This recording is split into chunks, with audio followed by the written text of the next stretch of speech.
Have with us, of course, a man again who is no stranger to the Observer, former government minister Austin Jack Warner. Pleasant good evening to you, Mr. Warner. Good evening to you, Mikee K, and to all your listeners. Good, love the voice, song and powerful. Let me just at least tell you our season greetings and all the best for 2024 and beyond to you and your family. Reciprocity. Yes, indeed. Commissioner Police has made it clear. She said that let's make Trinidad and Tobago safer. She says, let's resolve to make TNT become a safer place. There's something special about Christmas. The whole of the month seems to be about peace and joy. And even as adults, we wish Christmas could be every day of the year. And so she pleaded with people to carry the message of Christmas year-round with more tolerance, respect, and a safer country in 2024. I mean, when you're hearing this, Mr. Ward, it comes across as basically shallow, empty rhetoric. When in fact, when we look at what's happening, you have people who are being robbed right there in the yard while they're working out. People are being robbed of their lawnmower and brush cutter while carrying out their duties on their yard. I mean, people are not hesitating to jump your wall and sexually violate your daughter, your wife, and what have you. And yet the Commissioner of Police is saying that she hopes that the love lives in the hearts of the people all year round. Are we losing some grip on reality here as far as what the commissioner, or is she not in grasp with reality? She most definitely is not in grasp with reality. And the tragedy is that nobody could tell her otherwise. The fact is this country is going downhill very fast. And the Commissioner of Police is ill-equipped to deal with the problems of crime facing this country. What is even worse for me that she is saying that she had a productive year with the police service. Yeah. 238 crimes just in the month of November alone. Home invasions, murders. I mean, you have all levels of crime. And this Commissioner of Police, who I'm sure won't be appointed again in a year's time, is saying that, of course, things are good and that it's a productive year. She has to be living in another world. Yeah, and considering the fact that 546 murders, as we are speaking right here now this evening currently, that has taken place for the year, with just about 2 more weeks before we usher in a brand new year. And mark my words, Mikee K, sorry to bother you, to interrupt you, sorry.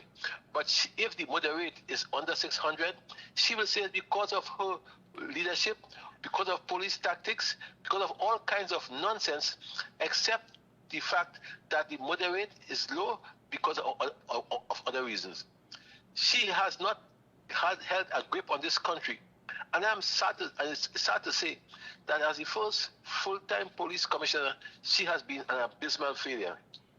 Yeah, I mean, you have, I mean, really and truly, I don't know, because it seems that every day, I think if we wake up and we hear that there's no murders that has taken place, that is more of a surprise. Because every day it seems to get more, it seems to be getting more and more ridiculous out here. And yet you have this Commissioner of Police who seems to be a puppet, waiting for directives, waiting for whatever mandate to go out there and get the job done. I mean, when you were National Security Minister, not only were you visible, but you had an understanding that getting to the core issue of the crime that is taking place. You had Mr. Jacobs, before leaving office, as Commissioner, said that he has never before interacted with this new breed of criminals. People who simply don't care, who believe that there's no hope, no sense of being. And when we are faced with such a challenge, one would think that we go to the core issue and get the job done, not become just a simple puppet and give us this shallow, empty rhetoric.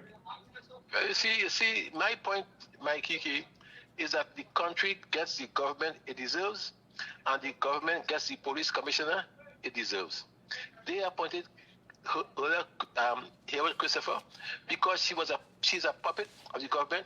She can do nothing without their okay or their say so. And like Madonna Jacob, she is their mouthpiece. So therefore, as it is, no one expects from her any kind of success in terms of solving crime. Imagine in this country 2 days ago or 24 hours ago, an 8-year-old boy has been stabbed to death. What can an 8-year-old boy do? I mean, this is the time for Santa Claus to visit him. And what instead visited him was a knife in his neck. Something has to be wrong with this country, Mikee K. We are sick. And unless this government is changed, nothing will happen in terms of solving crime in this country. But you had a government who seemed to have had all the answers coming into office, sending one man who is currently the National Security Minister to Fairfax County in Virginia, saying that they had the similar problems, same size population, but coming into office, we have seen none of these things implemented. All of these things were discussed, and it becomes comedic on a daily basis.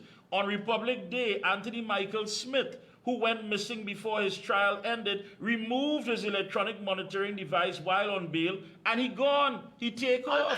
And I mean, it makes you wonder. And they haven't found him still. And this insult for a Minister of National Security is going on in the media and saying, congratulations, we have a coup. We have just solved, just of course charged, just arrested and charged a man for trafficking in human beings. Where's the man? Where is he? How have you found him? But he tried ex-party, and the minister has called a press conference, and the media in this country is so docile that I sometimes wonder what has happened to what's happening. Nobody asked him up to today, where is this man who had this electronic bracelet on his foot? Where is he today? Has he been found? Has he been found? And not only that, we're also at the mercy of technology as well. We have the issue of cybersecurity. A company, even Blue Waters, which of course has reported to be hacked, information stolen and leaked on the dark web, which could jeopardize the people and companies. We are in a very vulnerable situation at this point in time. And going into 2024, what is your projection as we move forward? We shall get worse before we get better. There is no hope for this country in 2024 unless this government is changed. And I make this publicly and openly tonight. I say that if the people are happy with Rowley and his government, then we elect them for a third term for 15 years, if they're happy. But if they're stupid, do that. If they're foolish, do that. But if they're concerned with their families and their children and so on, they will have to make it an effort on their part to change this government. They don't like it so. People feel they like it so. I am quite sure the people don't like it so. I don't, Mikee K. And we seem to be getting a failure all around, even when it comes to geopolitics. Dr. Rowley is set to attend the meeting tomorrow, of course, between that of the Nobody invited him. He didn't broke any deal. He was not part of any arrangement between Ali and of course, Maduro. But he wants to be in the limelight. And you know, Rowley cannot see a plane pass. So once it's a plane trip, he, of course, finds a reason to jump on a plane and go to a meeting. He just cannot see an aeroplane. But nobody invited Rowley. He had no part to play in this meeting. What is he going there for? Lula has been asked to come to the meeting, and Lula has said he can't make it. He's staying to see about his people in Brazil. But Rowley, who has a multiplicity of problems in this country, jumps on a plane after coming back from London last week, jumps on a plane to go to St. Vincent. This man is I can't say it. I know. The opposition leader, of course, earlier this week mentioned that if she needs to take legal action against the EBC, she would, based on this comprehensive plan to go around and check out the electors and have things ready. But however, she stated that this major project that is set to take place was never, of course, allocated any sort of resources in the budget, any money, what have you. So then how is it going to be dealt with if, in fact, there's no resources, that anything at all that has been put aside for it? Everything that has been done by this government in the last 6 months has been done with a view of 2025 general election. And this is just one other initiative on their part. And the political leader of the UNC is quite right. She's quite correct that there have been no resources allocated for it, but it's being done because it's part of the campaign of the PNM, and she has to resist it at all costs. Yeah. And I mean, there's so many, when you look at that, the EBC is indeed a factor that one needs to keep their eye on. We're going to see a lot of programs, a lot of things that are going to be coming out. People are getting a lot of opportunities according to the government ministers. But is that going to be enough based on all that has taken place? I mean, we came out of a pandemic. It is the same prime minister who said that 2,000 plus of our young people fell through the cracks. We don't know where they are. Some may have ended up in a pool of blood, in forensic. We simply do not know. But moving forward again come 2024, do we have the luxury to wait until 2025? I don't think so. But the era of public protests and demonstrations and fighting this government tooth and nail at all levels, that era seems to have missed us. And today we have, as it were, a kind of supine electorate that does not want to man the barricades, so to speak. And this is the problem. Nobody wants to man the barricades. Nobody wants to be a Joe Young, a George Weeks, a Clive Nunez, as in the past. And we are paying a dear price for that. Yeah.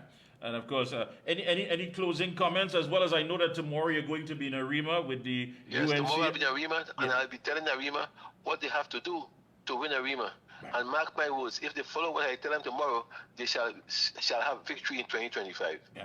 Any closing comments? Because I know you want to get back to your card, give me I comfort. have to go back to my card, but the fact is, all I'm saying, thank you very much for this exposure tonight, and I would hope that the UNC would get its act together and seriously get rid of this government to save this country.